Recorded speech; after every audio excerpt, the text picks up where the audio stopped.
আমার পোলাকে আমি খুঁজতে গেছিলাম আনসার একের সামনে, যে দেখি পোলারও পাই না, লোক আর লোক, কোথায় যাব কি করব, এই তালাশ করতে করতে লোকের ভিতরে করতে কেমনে গুলি আসছে আমি নিজেও জানি না, প্রচুর গুলি পড়ে গেছি অজ্ঞান হইয়া। শরীরে প্রায় ৩ শতাধিক সীসা বুলেট নিয়ে মানবেতর জীবনযাপন করছেন আলী ফকির। চিকিৎসা ও ঔষধ খাওয়ার জন্য নেই পর্যাপ্ত অর্থ। সীমাহীন কষ্টে দিন পার করছেন তিনি। এলাকাবাসী ও পরিবারের সদস্যরা তার স্বাভাবিক জীবন ফিরিয়ে আনতে সরকারের প্রতি অনুরোধ জানিয়েছেন। এদিকে উপজেলা প্রশাসনের পক্ষ থেকে সকল প্রকার সহযোগিতার আশ্বাস দেয়া হয়েছে।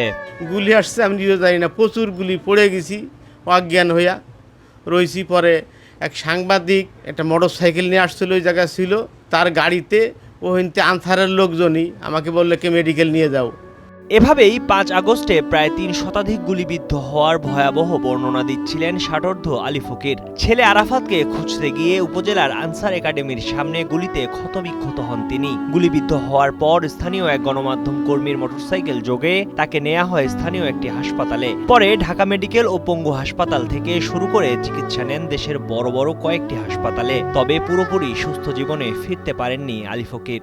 আমার হাতে 12 লাগে, এই যে গুলিগুলো আছে, এই দল্লি বোঝা যাচ্ছে, এইগুলো বাইর করলে ডায়াবেটিস, বাইর করলে ফারও গাওয়া শুকায় না, ভিজাতে শুকায় না। তো এখন 1000-1200 ওষুধ লাগে ঠ্যাঙ্গে বুঝাই। এখন আমার আয় আছে 250 থেকে 300 টাকা, আবার কতদিন 200 টাকা হয়।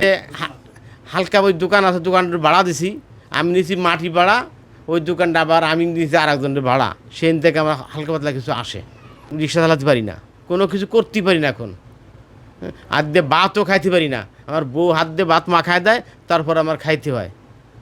মানে আমার নিয়ে সবাই বিরক্ত হয়ে যাচ্ছে, এখন আমি সবার কাছে বুঝ হয়ে গেছি। আলী ফকিরের স্বাভাবিক জীবনে ফিরতে রাষ্ট্রীয় সহযোগিতা চেয়েছেন তার পরিবার ও এলাকাবাসী।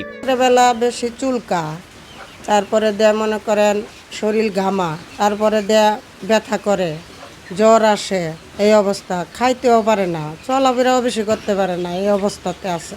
এখন সরকারে যদি আমাদেরকে একটু সাহায্য করে, সাহায্য দিছে, আরও যদি দেয় তাহলে আমরা চলতে পারি। শরীরে এখনও অনেক গুলি, ওষুধপাতিও কিনতে পারতেছে না। সরকার কিছুটা সহযোগিতা করছে, আরও যদি একটু সহযোগিতা করতো, তারা ওষুধপাতিও খাইতে পারতো, কিছু চলাফেরাও করতে পারতো। 24-এর গণ অভ্যুত্থানে আহত আলী ফকিরের সাথে নিয়মিত যোগাযোগ রাখছেন উপজেলা নির্বাহী কর্মকর্তা। একই সঙ্গে তার উন্নত চিকিৎসা সহ আর্থিক সহযোগিতার আশ্বাসও দিয়েছেন।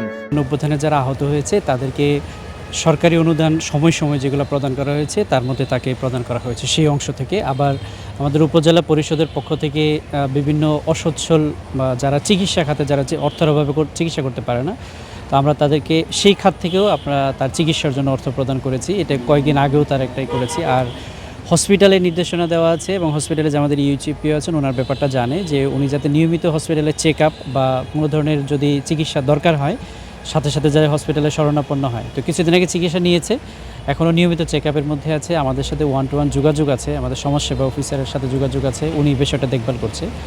তো আশা করি চিকিৎসাটা সুন্দরভাবে হবে। আর কোনো সমস্যা হলেও উপজেলা প্রশাসন সবসময় তাদের সাথে আসে ইনশাআল্লাহ।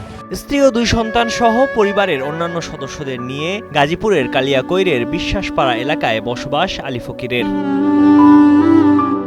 HM সৌরভের পাঠানো তথ্যচিত্রে ডেস্ক রিপোর্ট, কালের কণ্ঠ।